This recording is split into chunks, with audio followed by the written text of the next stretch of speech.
Tara, luto tayo ng ano, ginataang tulingan. Eh, sinalang ko na para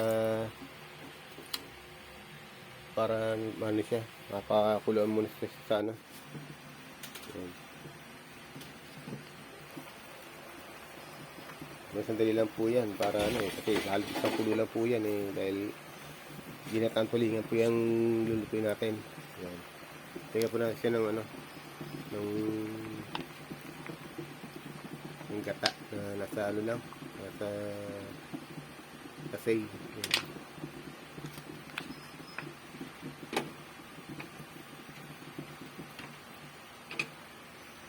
Pag kulo-kulo po niyan eh, medyo okay na po yan. Ano po yan, may nalagyan po natin siya ng ano, ng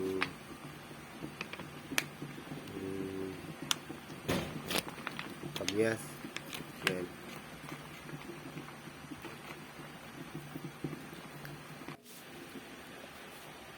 Kaya kukulo na po siya.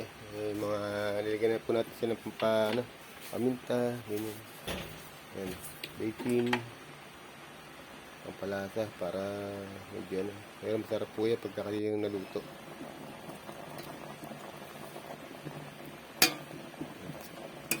Salamat po sa panonood ninyo.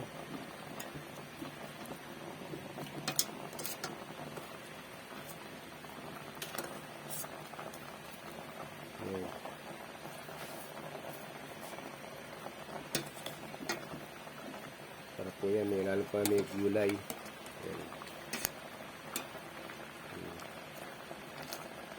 Meron po kami yan.